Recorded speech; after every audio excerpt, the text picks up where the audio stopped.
Then that's civil trespass, isn't it? Yeah, it's civil trespass. You have no power. You have no power over civil trespass. Don't touch me. Do not go there. Actually, to be fair, am I still detained at this point? Not at the moment. No? Okay, there we go. I'm not detained. You have no power over civil trespass. Power to the Proletariat is the source of today's video. Go support them by watching the entire video. You can find their link down below. Officers who are armed have enormous authority. We anticipate such authority will be utilized sensibly, legally, and only in dire circumstances. However, their choices in this encounter offer an entirely different dilemma, a reaction that just doesn't fit the situation they are facing. Furthermore, the culture that allows armed cops to deviate from their own protocols is more problematic than the filming itself. Let's dive right in. Huh? What are you filming? Well, what does it look like I'm filming? Obviously, you can't film it now. Well, why not? It's open, isn't it? If you don't want to film, put a big old fence up. That's so close, it's a bit rude. But yeah, if you don't want to film, just put a big old fence up, don't you? What are you here for? Well, what does it look like I'm here for? I don't know, you haven't said. What does it look like I'm here for? I don't know. Could be here for anything, couldn't you? Oh, it could be. You get a visa? Pardon? You here for a visa? No, I'm not American. I don't sound American, do I? I think I've got quite a British accent. Yeah, that's why you that's why you need a visa. What for? What to go in there? What? No, to go to America. Oh, right. So this is where you come to get visas to go to America? Yeah. Oh, I see. I thought you meant like this is where they had to come like renew visas and stuff. No. No. Okay. Oh, no, I'm good. I'm all good. Yeah. So, no. Well, as I said when you came out, no, I don't need any help. Thank you. Metro. What's PADP? Which stands for what? Passport and something? Ah, okay, there we go, cool. Not heard that one before, so yeah, it's new for me. Yeah, I'm good. Alrighty. Just, can you identify yourselves for me, guys? No? 2649, thank you, that's how it's supposed to be done. What if I can't read? Sorry, it's fine. No, it's not. You've interacted with me as a member of the public. You're a UK police officer. You have to identify. Section 42 of the Police Reform Act. So identify, please. Okay.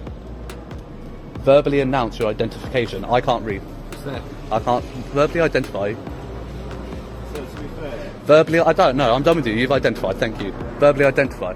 When interacting with the public, officers are required by Section 42 of the Police Reform Act to identify themselves. These policemen won't do it orally. It must be repeatedly demanded by the auditor. The body cameras come next. They're both recording. No one has made the announcement. The Met policy is unambiguous. You notify them as soon as it is practical to do so. They made the first move. That was their chance. You'd think after the whole Wayne Couzens incident, you'd be following your Met Commissioner's advice, really, wouldn't you, on identifying? Have you got a warrant card on you? Yes. Can I see your warrant card, please? Yes, please, thank you. BC Wilson 2905. Well, that's not showing me, that's flashing a card. I don't know what that card says, do I? That's not showing me your warrant card, that's just flashing. I could do that. I could pull anything out of my pocket and be like, oh, I'm a cop, there you go, there's my warrant card. I told you my name, told you my phone number. There you go. You film the sensitive property in there. Okay. Well, if it's sensitive, I highly recommend not having big glass windows from a public footpath. Okay, that would be a bit stupid, wouldn't it? Behind the wall. There's no reason for you to film behind there. Okay. Well, that's what I want to film. You have no right to tell me what I can and cannot film. We haven't got a legitimate reason to film behind there. What my reasons are none of your business. So it's quite sensitive behind there. Obviously, the gate's coming in and out of the embassy. So that gate over there that's completely see-through. Okay, so why don't you film from over there? Because I haven't got round to that part of the building yet. Come round to here. Because this is the bit that I saw first. Is there anything else you've been filming? CCTV cameras, anything sensitive in there? I've been filming the whole building and look at it, it's gorgeous. Okay. Well, I suggest just keep moving on. There's nothing else to film here. You can suggest what you like. Okay. Am I detained? At the moment, no. Well, then if I'm not detained, I'm free to go, then I'm free to stay, aren't I? So don't tell me to move. At the moment, you've been detained in Section 43 of the Terrorism Act. Obviously, you're filming sensitive areas. You're detaining me under Section 43. Okay. You've got anything on your phone that... Okay, what are your grounds for the detainment and search? You come up to us, you come around to film behind the sensitive areas of the embassy, filming the cameras up there, coming in here. Obviously there's no need for you to come approach us and try and get around the gate. Then try and get around the gate. Okay. Have you got anything on your phone that we can have a look at? I mean, you're the one that's doing the detaining and searching. Okay. So my PC in Wilson, I'm attached to Lily Road Police Station. So it might be detained Section 43 Terrorism Act. See, reasons given you, film sensitive areas, film the cameras, filming behind here. There's no reason to come up to us. A reasonable suspicion that someone is a terrorist is required by Section 43 of the Terrorism Act, not suspicious actions. Terrorism. Their premises? Publicly filming the gates, cameras, and embassy. The issue? According to the 2010 MPCC guidelines, photography does not raise suspicions of terrorism. According to your own memo, the auditor even tells them, but they don't pay attention. They are disregarding the fact that it is official. Because a camera damaged their ego, Section 43 is being used as a weapon. It's quite startling for two armed officers. What is it? So under Section 43, you've declared your grounds, which I think are wrong. I'm going to state that now. Okay. Okay. Don't, according to your own memo from the National Police Chiefs Council, filming is not grounds for Section 43, but that's fine. We'll come around to that in court. Secondly, what is it that you expect to find under Section 43 in this search? That's the other part that you have to announce to me, so let's go through that. On your phone that might sort of prelude that you... Okay, such as? Sensitive photos of the embassy, cameras, CCTV. Obviously I can look through your phone, can't delete anything. Nope. Just have a look through your phone and see if there is anything on okay. the embassy that we wouldn't expect to find okay. sort of coming over to the area. Okay. So you're going to be the one performing the search? No. You can show me on your phone. So that's what you want to see, is you want to see the footage on my phone? Just anything you've been taken through here. Right, okay. Right. So both of you are recording, yeah? Cool, yeah. Brilliant, lovely. Right guys, I'm going to have to stop recording because I am detained, so I lawfully have to show them, and we'll deal with this in court. I shall pick it back up afterwards. There we go guys, so he's filling out the search slip right now. He decided he wanted to search my phone, hasn't searched my person. This is the procedural error that compromises the detention as a whole.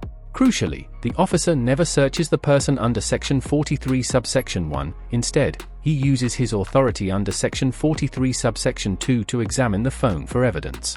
The auditor is not patted down for weapons, shackled, or physically restrained. During the confinement, he is even allowed to take a vape out of his pockets. From an officer's safety perspective, you should secure the person first if there is a real suspicion of terrorism. Weapons and dangerous gadgets are no longer a menace. Next, you look at digital evidence. This order is important from a legal standpoint. It shows that the officer's actions are at odds with the sincere conviction that the auditor is a terrorism threat. And then when I asked him if I can put my hand in my pocket to get my vape out, bear in mind my person has not been searched, he said, yeah, that's fine. Do you think that sounds like somebody who genuinely suspects me of being a terrorist, or do you think that's a tyrant and a knob who's just going to abuse his powers? Do you know what misfeasance in public offices? Do you know that's a life imprisonment? Yeah. Misfeasance in public office. So, IOPC complaint for him, because these two came along. He verbally announced, he didn't, their identity. Nobody notified me that they're recording me. I had to ask each and every one of them. And yeah, for this numpty, he said he's going to detain and search me. That's going to be a criminal charge of misfeasance in public office. He's having to be babysat and talk through how to do a search slip. The probable criminal offence and misconduct in public office are accurately identified by the auditor. This calls for evidence showing a public servant willfully disregarded or overreached their responsibilities, knowing that their actions were illegal or harmful. Misusing Section 43 powers to prohibit authorized photography when there is no true reasonable suspicion satisfies those requirements, and the potential term is life in prison. How would you describe yourself ethnicity-wise? Told you I'm not answering any questions. So yeah, these guys are part of the PADP, which was Parliamentary and Diplomatic Protection, was it? Yeah, there we go. Just so I know what force to link you guys to. So let's have a show of hands. Who thinks searching their phone for terrorism before searching their person is a good practice for a police officer? Yeah, no hands. Yeah, that's what I thought. Because you know it's fucking stupid. I don't want to fucking join you, mate. Because you're thugs and tyrants. You abuse your powers. You come in and make the difference. You come in and make the difference. make the difference, mate. There's not a chance in hell. There's not a chance in hell I would join a corrupt organisation. The biggest gang in the UK, mate. That's you. Biggest gang in the UK, and you have permission to walk around with guns. Ridiculous. Absolute joke. You just go around abusing people's rights. Abusing your powers. Bear in mind, guys, I wasn't handcuffed. My person wasn't searched. All he wanted to do was look at the footage, and he wanted to see what I was recording around here. Pardon? Why? This is part of the embassy land. Right. Okay. So Then that's civil trespass, isn't it? Yeah, it's civil trespass. You have no power. You have no power over civil trespass. Don't touch me. Do not go there. Actually, to be fair, am I still detained at this point? Not at the moment. No? Okay, there we go. I'm not detained. You have no power over civil trespass. No. A very small-minded power struggle. The police made an effort to stop the auditor from moving a few steps to obtain an alternative viewpoint. Am I still detained? Is the crucial question posed by the auditor. The policeman says, no. Therefore, the officer has no power to restrict his travel if he is not held. He is unable to instruct him on what to record, where to walk, or where to stand. Despite being aware of this, the auditor simply passes by. No repercussions since they are impossible. In an attempt to coerce cooperation, the officer was issuing orders that he was not legally permitted to carry out. All he could do was observe when that didn't work. That's what he wanted to look at my phone, because he wanted to see what I recorded around there when he was literally stood behind me and watched me record it. That's what he's detained me and searched me for. Mate. You stood there and watched me record it, and you wanted to know, and that's the bit you were interested in watching, is what I recorded around there, when you could see what I was recording. Obviously what we were filming earlier, you don't know what you've been filming, you don't know what's going on around there. Okay? Carry on, do you slip? Go, my friend. What's it, pardon? You're free to go. I'm waiting for my slip. Okay. And if I'm free to go, I'm free to stay. By all means. Absolutely. What's the date and time? Sorry, what's the date today? 30th. And the time is, let's have a look, 1927, just for the record. So yeah, again, they suspect me of being terrorists, but they've got sidearms, obviously holstered and that, but, you know, not cuffed, not searched, not my person. Cool. Congrats to you. Absolutely. Right. Is there anything else we can No, help you with can today? f*** off. Why? No, I'm not talking to you, I'm talking to him. No, I don't care about manners. I've just been illegally searched and detained. I don't give a f***. I don't want to be respectful. You don't deserve respect. You see, now you're stereotyping. There's nothing else we need. You deserve to be in a jail cell, mate. That's what you deserve. And like I said, I will be taking criminal prosecution against you for misfeasance in public office. Okay. And I hope you go look that up, what that means, because you'll be f***ing pants. That's entirely your choice there, isn't it? Yes. Fine, if there's nothing else we can help with today. Yeah.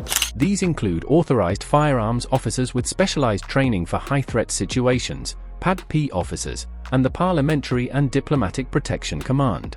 However, they disregard the MPCC's photography guidelines, violate Section 42 identification criteria, misuse Section 43 thresholds, and disregard fundamental custody and search protocols. This has nothing to do with a single poor incarceration. This relates to the misuse of counterterrorism laws to stifle legitimate accountability. Photographers carrying cameras are not the intended targets of Section 43. If this breakdown demonstrated how cops who ought to know better abuse Section 43, please hit the like button and leave a comment on the repercussions these officers should face. Check out my Know Your Rights guide, which is the first link in the description, to find out exactly what your rights are when the cops approach you. Many people are already benefiting from it. Before it's too late, make sure you understand your rights. I'll see you all at the next one.